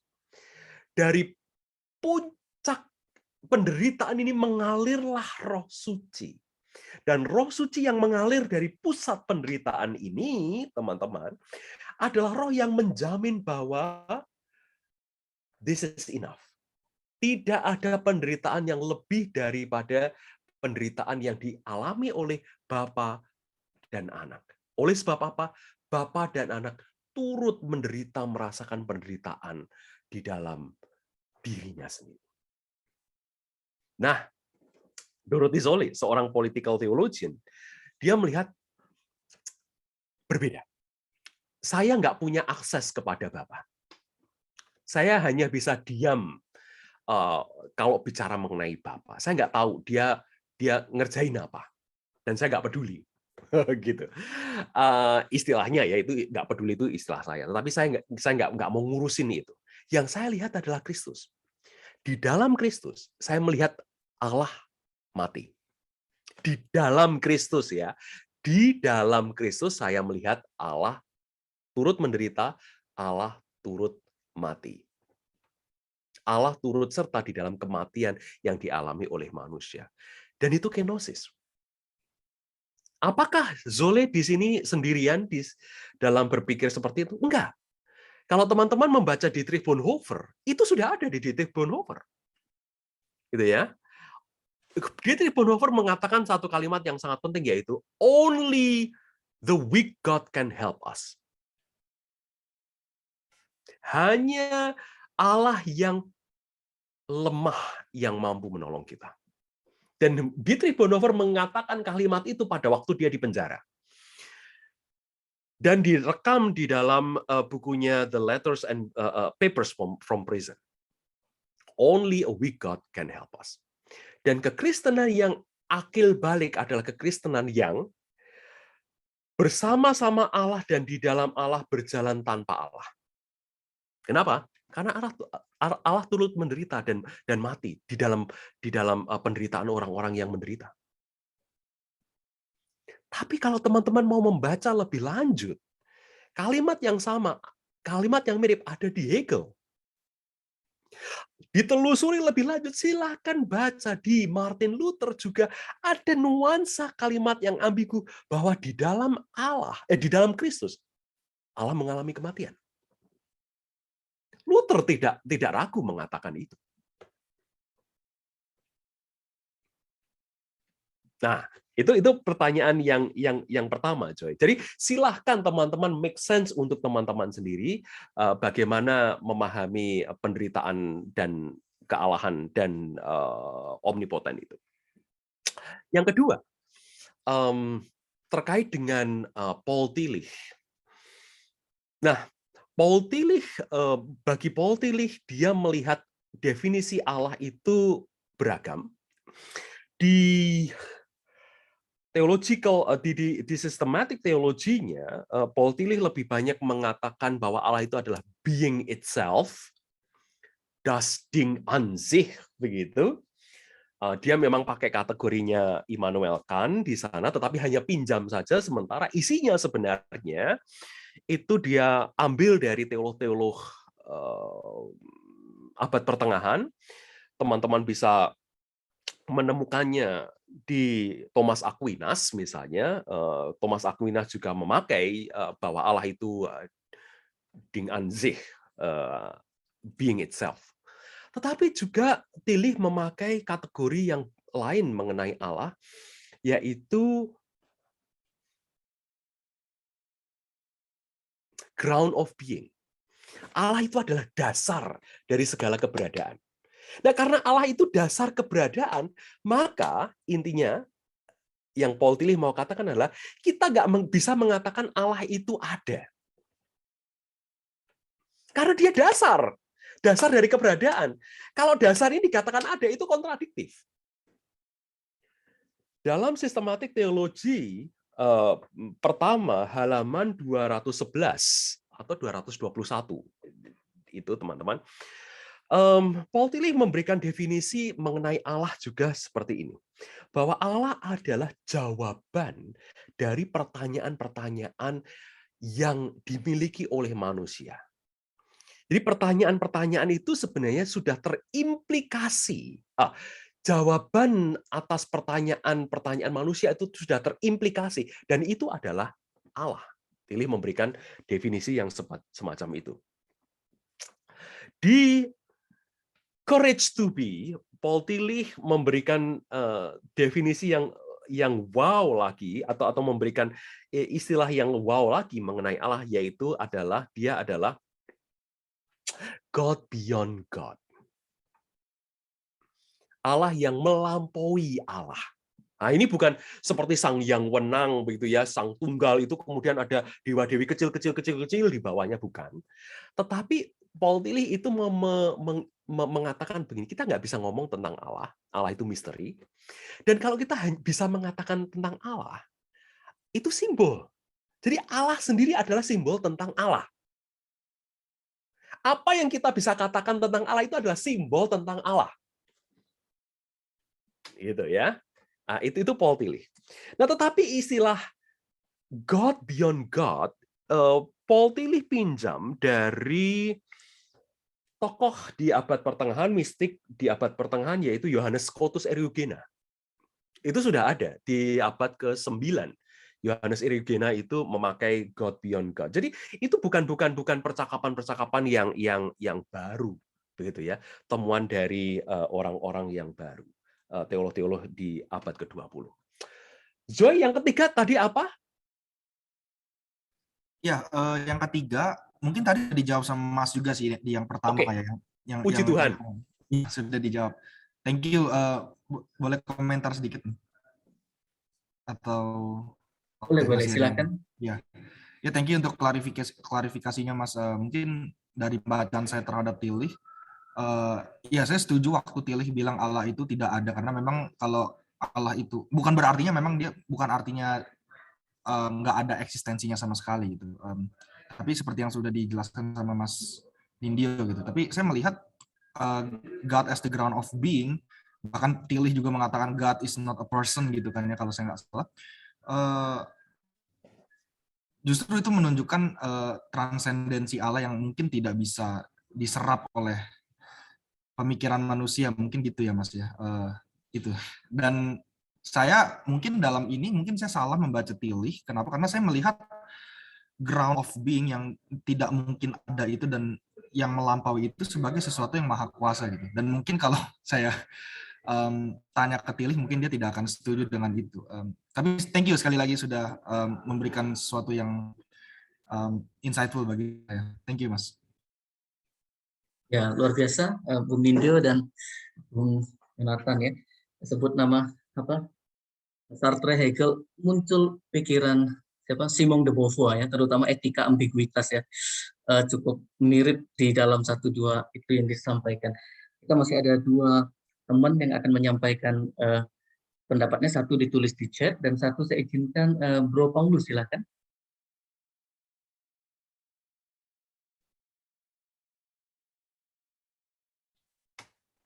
Jadi unmute dulu ya, silakan. Ya, terima kasih buat kesempatannya. Pertama, sebelum saya bertanya, saya akuin bahwa saya belum pernah belajar tentang Sole dan belum pernah baca buku itu sama sekali seperti itu. Jadi saya bertanya polos-polos gitu. Karena memang ketika lihat ini saya pikir awalnya ya udah saya ikut dulu kelasnya seperti itu, baru kemudian saya membaca serius tentang Sole gitu. Ada 2 hal yang menggelitik saya seperti itu. Yang pertama, yang paling menggelitik itu apakah Sole berbicara tentang queer seperti itu? Karena ketika saya langsung tadi Mas Indo nyerempet itu, entah itu eksplisit atau implisit gitu, ketika membahas itu saya langsung buka dictionary dan juga ensiklopedia tentang queer studies gitu. Dan di situ ada banyak perdebatan dia itu mendukung atau tidak seperti itu. Cuman ensiklopedia pendek saja, jadi tidak mungkin ada diskurs yang panjang.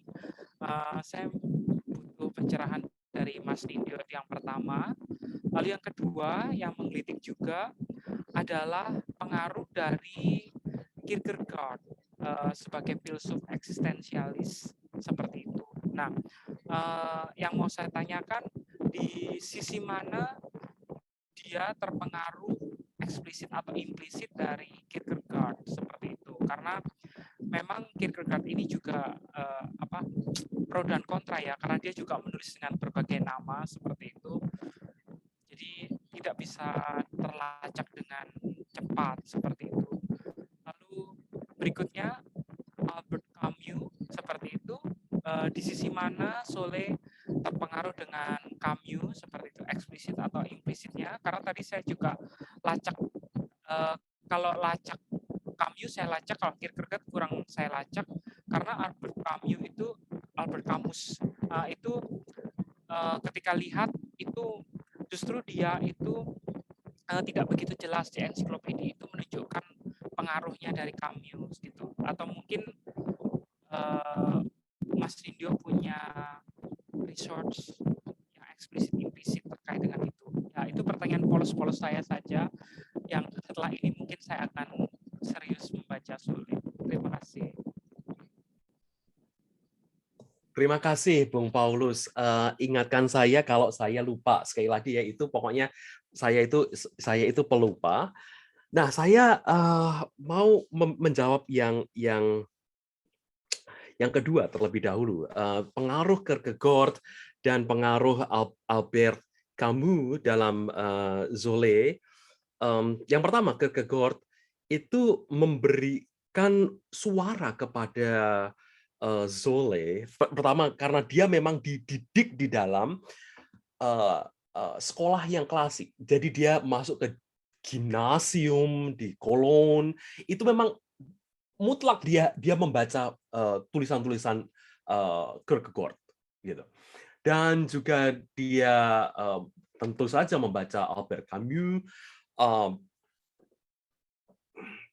Salah satu yang kalau Anda membaca di Suffering, Camus akan sangat mempengaruhi suara Zola itu dari bukunya The Rebel. Ada keberanian untuk mengungkapkan tidak begitu terhadap penguasa begitu.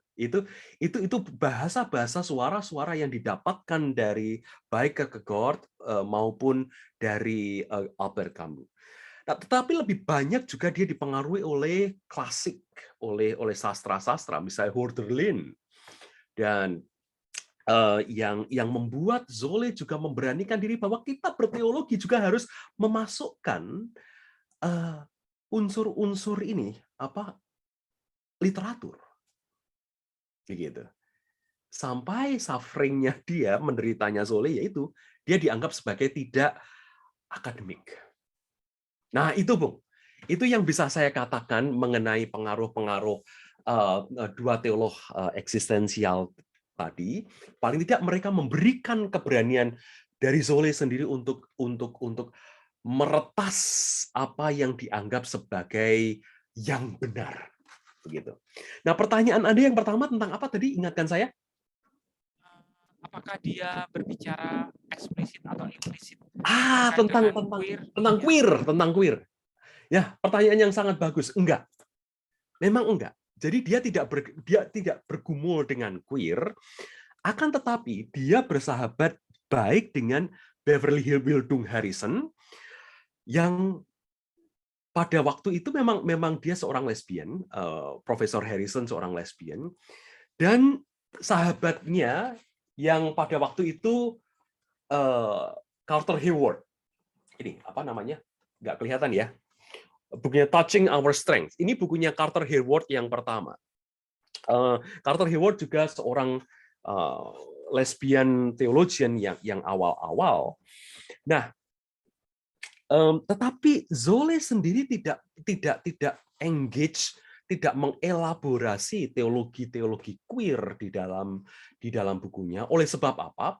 Pertama, dia hadir di tahun 70-an dan pada waktu itu belum banyak suara queer, masih berada dalam perjuangan second wave, antara second wave dengan third wave, begitu kan? Feminism. Begitu, terjadi pergeseran itu, sehingga Beverly Wildung Harrison sendiri itu lebih banyak menjadi proponen dari second wave akhir dan kemudian third wave yang awal itu. Sementara Wildung Harrison belum membuat kajian juga mengenai queer teologi. Jadi menjawab mengenai queer teologi, apakah Zola itu engage? Enggak. Bahkan juga di buku Teologi of Dorothy Zola ini, Theology of Dorothy Zola, tidak juga dikatakan bahwa Zola engage dengan queer theology. Jadi memang pada waktu itu belum banyak muncul. Dan juga Zola lebih banyak sibuk dengan liberation theology, dan dia banyak berbicara di kalangan gereja-gereja, sehingga itu yang menjadi fokus dia. Dan ini baik juga teman-teman, bahwa sebagai seorang teolog kita tahu apa yang kita kerjakan, sambil kita juga memperjuangkan suara-suara yang pada waktu itu tidak mendapatkan tempatnya, tetapi tidak bisa mengerjakan semuanya, begitu. Ya, itu yang dikerjakan oleh Zola. Terima kasih, Bung. Terima kasih, Bung Indyo.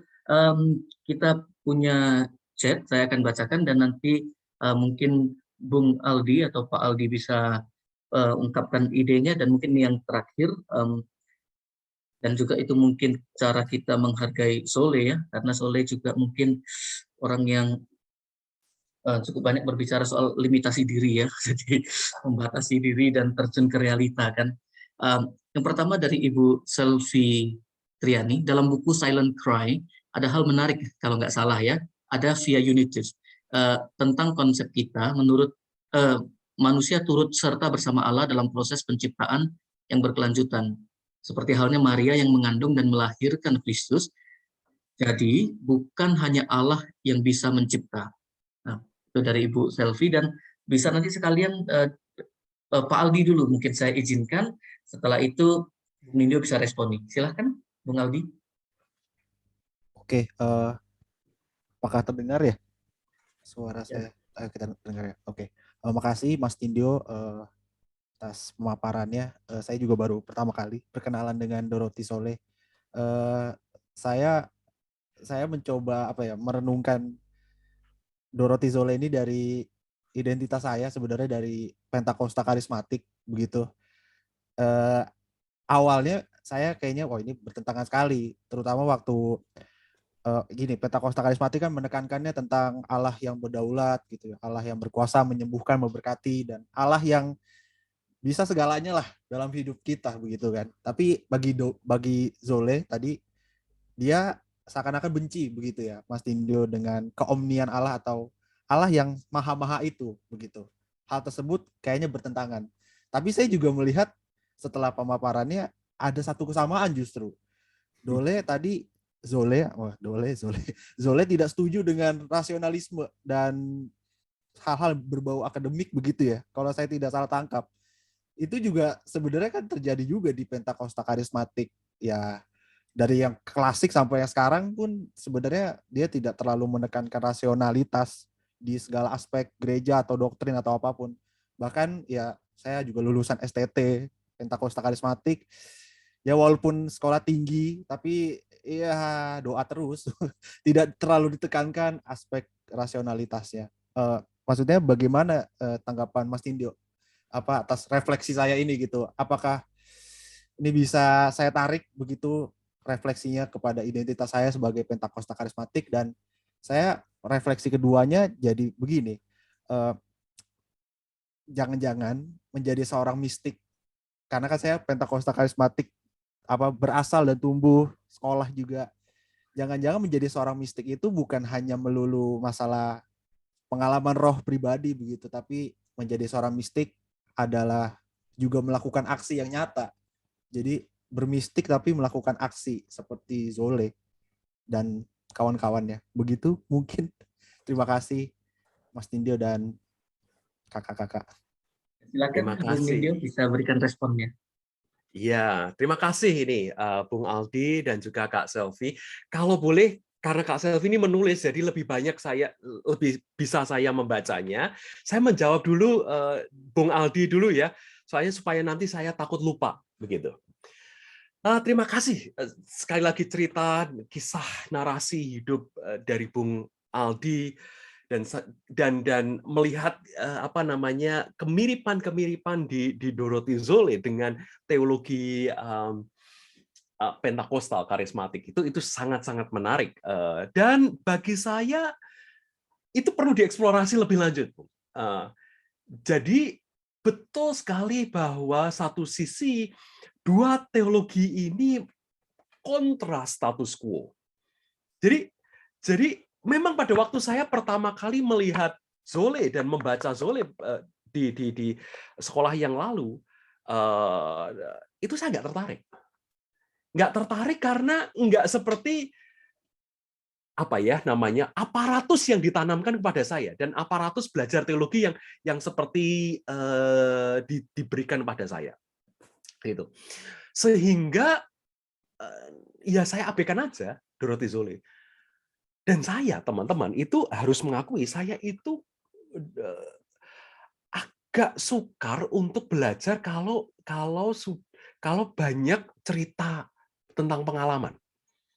Itu. Ya kan? Saya sendiri bukan orang yang pinter membuat ilustrasi. Jadi khotbah saya itu cenderung saya itu anti dengan ilustrasi. Saya risih kalau harus buka-bukaan diri terhadap apa yang saya alami. Makanya khotbah saya tidak mendarat, begitu kan? Itu harus saya akui. Tetapi di sisi yang lain saya justru belajar dari Sole, belajar dari buku yang ini ya, misalnya Theology for Skeptics ini. Ini buku ini penuh dengan cerita-cerita, puisi begitu. Dan saya harus belajar dari situ untuk bagaimana sebenarnya menangkap teologi dari sisi yang berbeda. Dan saya rasa teologi Pentakosta karismatik kaya di sini. Itu yang pertama, komentar saya. Komentar saya yang kedua yaitu menjadi mistik itu seharusnya lebih peka terhadap kondisi sosial, ekonomi, politis yang ada di masyarakat kita, dan hal itu sangat benar. Oleh sebab apa? Karena mistik-mistik itu punya akses yang langsung kepada Allah tanpa termediasi. Begitu.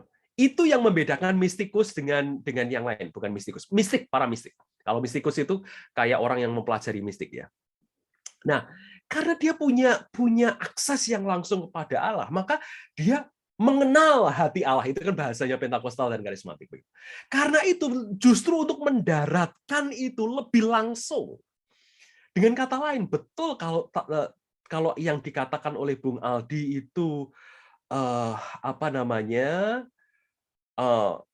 seharusnya menjadi orang yang punya direct akses kepada Allah itu peka dengan kondisi sosial ekonomi. Menjadi mistik itu harusnya lebih aktif terjun di dalam masyarakat, termasuk juga urusan-urusan politik.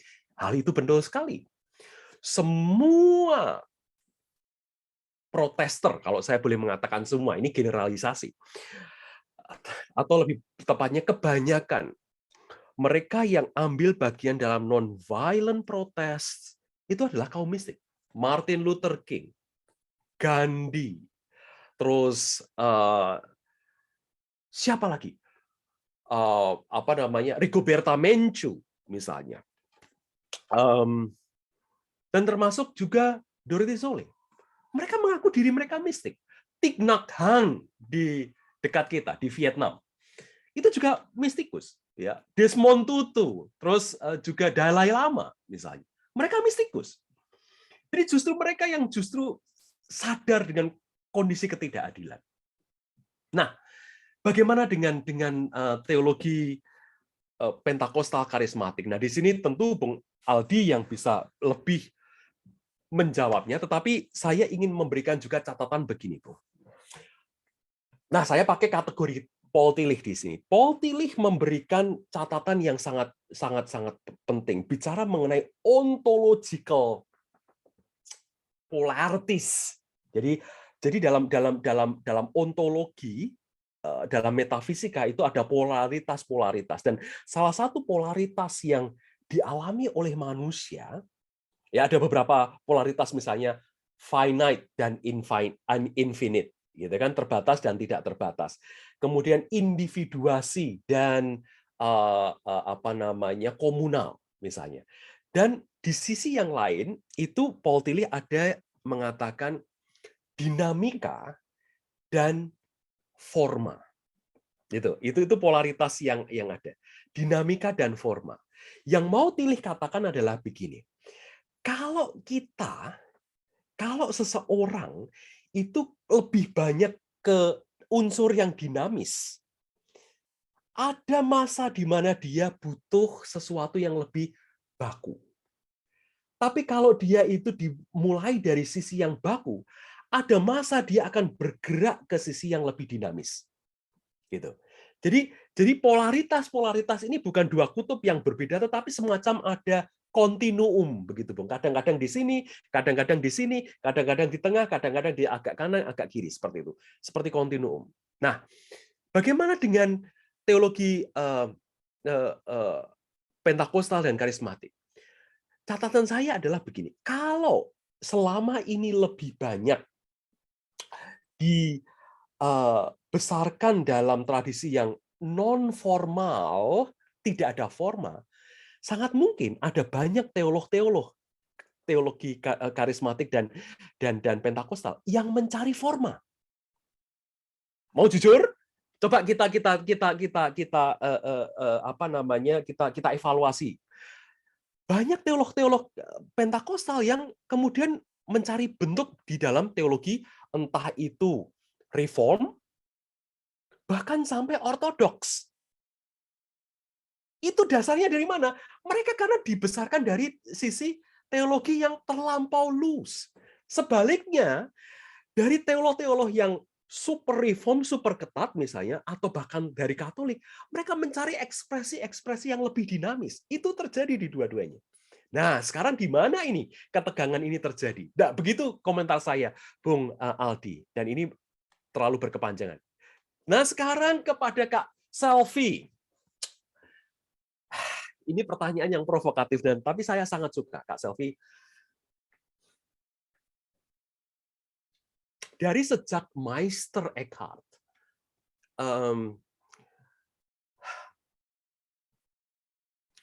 Meister Eckhart melihat bahwa Maria itu bukan hanya yang mengandung Yesus, pribadi yang hadir dalam sejarah satu-satunya pribadi itu, tetapi semua orang bisa menjadi Maria. Semua orang bisa mengandung Allah. Apalagi ini. Tapi itu bahasa mistik, teman-teman. Semua orang bisa melahirkan Allah. Dan itu mistik Kristen loh, itu mistik Kristen. Nah, maksudnya apa di sini? Justru di sini sekali lagi, akses yang direct terhadap Allah itu, yang menjadi sahabat Allah itu, yang betul sekali, Dorothy Zole memakai istilah kita itu adalah co-kreator di dalam bersama dengan Allah.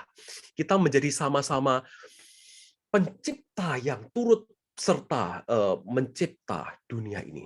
Ya, nah, mengandungi Allah dan melahirkan Allah itu artinya tidak lain dan tidak bukan adalah kita melahirkan kasih, kita melahirkan keadilan, kita melahirkan sifat-sifat Allah, gitu ya kan? Nah itu. Nah, buku Silent Cry sekali lagi itu adalah buku terakhirnya Zole, walaupun di tahun 2003 itu Dorothy Zole mempersiapkan satu manuskrip tentang mistisisme kematian. Dan buku itu pada akhirnya terbit tahun 2007, teman-teman. Posthumous, jadi setelah Dorothy Zole itu meninggal.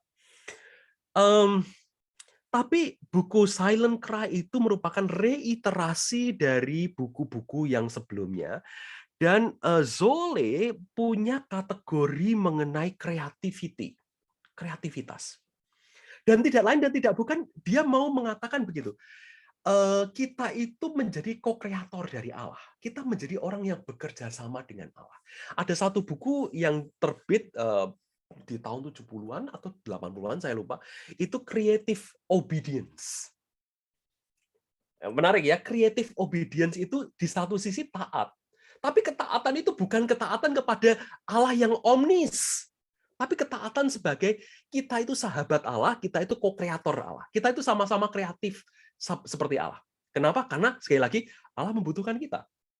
Itu yang dikatakan oleh Dorothy Zole. Nah, tapi memang kemudian ketika dia lebih mature, Dorothy Zole memberikan kategori ini bahwa kita itu co-kreator dari Allah. Dan ya, itu Maria yang mengandungi Allah itu menjadi satu bagian yang menarik.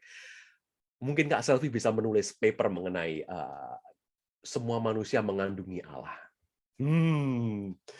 Kalau Anda berani ya menghadapi kuasa-kuasa. Oke, itu. Mungkin Bung Aldi yang justru berani karena lebih dinamis kan Anda, Bung. Oke. Baik, Bung Bruri. Ya, luar biasa teman-teman ya. Terutama yang terakhir itu ya, jadi kita diingatkan dengan ya kita lawan kita itu penguasa udara ya, maksudnya banyak penguasa itu ya. Ya sangat senang. Ada satu komentar di Pak Haryono, saya pikir teman-teman juga sudah baca di chat itu juga sebuah komentar atau poin yang luar biasa, 2 poin itu ya, menolong kita juga, mungkin kita nanti bisa sama-sama lihat lebih jauh. Sama seperti yang saya ungkapkan di awal, kita tidak menyimpulkan, dan ini puji Tuhan, spiritnya sama dengan spiritnya Bung Nindyo tadi ya. Itulah kenapa nama kelompok diskusi ini namanya sinoptik ya. Memang tidak memaksakan satu sudut pandang, memang kita sama-sama melihat realita dari kacamata yang Tuhan anugerahkan kepada kita. Kita akan menutup sesi diskusi kita. Terima kasih sekali lagi mewakili teman-teman di Sinoptik kepada Bung Nindyo berkenan hadir di sini, dan juga kepada rekan-rekan semua yang juga turut mencerahkan kita dan memberikan kita bekal untuk berpikir lebih jauh tentang realita, terutama kalau mau diperpanjang ya, terus what next gitu kan untuk kita di Indonesia dan sebagainya ini. Kita akan menutupnya, saya minta Bro Paulus bisa pimpin kita dalam doa kita bersama, silahkan. Oke, kita berdoa. Tuhan, terima kasih karena Tuhan telah menghadirkan Mas Nindyo yang boleh menolong kami ketika kami belajar tentang Dorothy Sole. Kiranya Tuhan berikan hikmat kepada kami semua agar kami bisa memprosesnya lebih lanjut dan kami boleh belajar lebih serius tentang teologi ini, dan boleh kami pegang ketika kami semakin memperdalam teologi di dalam kehidupan kami. Saat ini kami akan melanjutkan kegiatan kami. Kiranya Tuhan menolong setiap kami agar kami bisa beristirahat atau beraktivitas yang lain. Di dalam nama Kristus kami berdoa. Ya, terima kasih Bro Paulus. Bagi rekan-rekan yang membutuhkan rekaman untuk direview dan sebagainya, bisa kontak kami yang ada di Sinoptik. Sekali lagi terima kasih teman-teman, sampai jumpa di pertemuan-pertemuan